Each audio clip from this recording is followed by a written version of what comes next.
위의 인기가 한풀 꺾이면서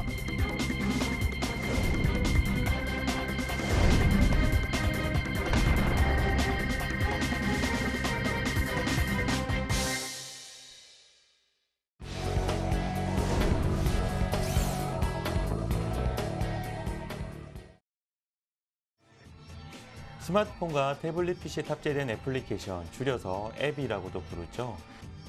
지난해 우리는 생활 속에서 앱을 통한 적지 않은 변화를 경험했습니다. 그리고 올해는 이 앱을 새로운 비즈니스 모델로 삼고 관리가 아닌 경영에 대한 관점으로 바라보는 분들이 늘고 있는데요. 이 시간 소개해드릴 신간 앱 경영 시대가 온다는 스마트폰과 소셜미디어에서 시작된 아주 혁명적인 변화가 어떻게 기업의 생존 환경을 바꾸고 있으며 기업들이 지속적인 성장과 혁신을 위해서 어떻게 변화해야 하는지에 대해 자세하게 다루고 있습니다. 아울러 모바일로 인해 생겨난 새로운 가능성과 위험 요소를 점검하고 전사적인 변화를 이끌어내기 위한 가이드를 구체적으로 제시하고 있죠. 이 책의 공동 저자인 여성 포털 사이트 이지데이의 조현경 이사님 함께 하셨습니다. 네, 안녕하십니까? 안녕하세요. 네. 이 앱 경영 시대가 온다라는 책을 보니까 네. 앱을 경영한다. 어떻게 보면 제가 생각할 때는 개인 개발자가 애플리케이션을 만들고 거기에 대한 수정된 사항을 업그레이드 정도 한다라는 거로 생각을 했는데 네. 그게 아닌가 봅니다. 앱 경영이라고 하면 앱과 이코노믹스라는 그 합성어라고 할 수 있는데요. 단순히 애플리케이션을 만들어서 런칭하고 그걸 프로모션하고 운영하는 것을 말하는 게 아니라 스마트폰이나 뭐 태블릿 PC나 모든 디바이스, 이동성이 좋은 모바일 디바이스를 통해서 그 안에서 어떻게 우리 그 비즈니스 모델을 확장을 시키고 또 조직을 운영을 할 것이냐라는 모든 것들이 포함되어 있습니다. 그렇군요. 네. 앱 경영 시대가 온다라는 책 속에 보면 여러 가지 신조어가 등장을 하는데요. 네. 특히나 에코노믹스라는 단어가 들어가 네. 있습니다. 네. 이게 무엇인지 설명해 주십시오. 예, 저희가 사실 이제 그 회의를 하면서 핑거 경영이라고 해야 할 핑거 것이냐. 경영이요? 예, 그러니까 이제 뭐 손가락으로 스마트폰이나 네. 태블릿 PC를 주로 뭐 예전에는 마우스로 많이 보던 것을 이제 손가락으로 많이 보잖아요. 그렇죠. 그래서 이 모든 것들이 경영의 모든 것들이 이 손가락을 터치하는 순간부터 시작된다라고 해서 핑거 경영으로 할까 생각을 했었는데 아무래도 대중적으로 지금 많이 알려진 부분이 어플리케이션이고 또 그 어플리케이션이 단순히 소프트웨어나 어떤 네. 그 프로그램이 아니라 그 속에 굉장히 다양한 것들이 담겨 있기 때문에 이 어플리케이션을 통해서 조직과 소통하고 소비자들과 소통하는 그런 것들을 다 포함하고 있습니다. 그래서 앱 경영이 굉장히 중요하다라고 저희는 이제 앱 경영이라는 단어를 선택하게 됐습니다. 그렇군요.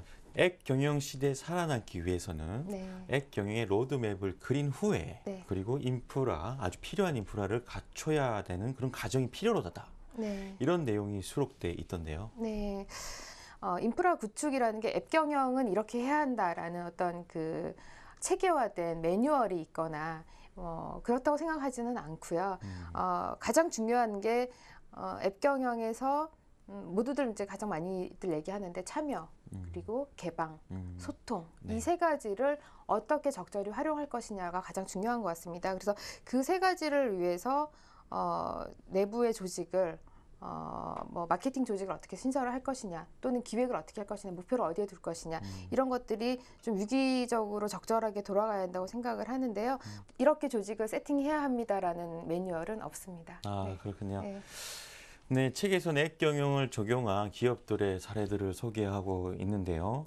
이런 덩치가 큰 기업들이 어떤 이런 최신의 경영 트렌드를 발빠르게 받아들이고 적용을 한다. 네. 라는 부분은 저희가 봤을 때 그렇게 빠르게 움직일 수 있을까라는 생각이 들기도 하는데 이런 어떤 여러 가지 사례들 중에 좀 기억나는 좀 괜찮은 사례가 있으면 소개 좀 시켜주시죠. 예, 그 해외 사례는 뭐 많이 알려져 있기 때문에 해외 사례를 언급하기보다는 국내 기업들 앞서서 나가는 기업들을 좀 설명을 드리자면 뭐 개인적으로는 이제 KT가 이 앱 경영을 가장 먼저 그 실천하고 있다라고 생각을 하는데요. 앱 경영이 무엇인지 잘 모를 때 또는 그리고 이제 스마트폰이 이제 막 나왔을 때 어떻게 조직을 변경을 해야 하고 운영을 해야 될지 뭐 우왕좌왕 많이 하기도 했었죠. 근데 KT에서는 자체적으로 그 뭐 트위터나 또 소셜 미디어들을 를 통해서 소비자들과 소통하는 공간, 말 그대로 이제 그 직접적인 소통의 공간 채널을 처음 열었고요.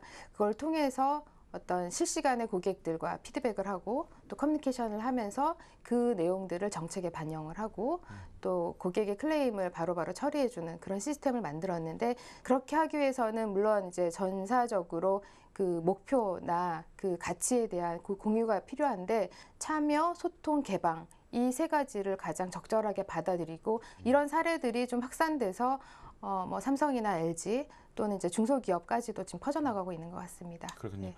이사님 어떤 경영 일선의 결정권자이지 않습니까? 네. 물론 이 책의 저자이시기도 한데요. 앱 경영 시대의 리더가 갖춰야 되는 어떤 자격이 있습니까? 이 책에도 나와 있긴 한데요. 이제 최고의 리더 혼자만으로 앱 경영을 실천하기는 어려운 것 같습니다. 이 안에서는 저희가 이제 책에서는 셀프 리더라는 그 단어를 썼는데요. 셀프 리더가 될 수 있는 그 직원들을 발굴하는 것이 굉장히 중요한 것 셀프 같고요. 리더. 예. 네, 그러니까 스스로 리더의 자질을 갖추면서 실제 리더는 아니지만 최고의 네. 리더는 아니지만 리더처럼 판단하고 행동할 수 있는 그런 차세대 리더들을 발굴하는 것이 굉장히 중요한 것 같고요. 함께 공유하고 소통하는 그런 리더가 되면서 네. 셀프 리더를 발굴하는 것이 제 목표인, 그렇군요. 제가 해야 될 역할인 것 같습니다. 네, 알겠습니다. 네. 한 치 앞을 전망하기 아주 힘든 시대가 됐습니다. 미리미리 준비하는 현명한 사람에게 더 많은 기회가 절로 찾아온다는 것은 여러 번 강조해도 지나침이 없겠죠. 네, 지금까지 앱 경영 시대가 온다의 저자 조영경 씨와 인터뷰를 나눠봤습니다. 말씀 고맙습니다. 네, 감사합니다.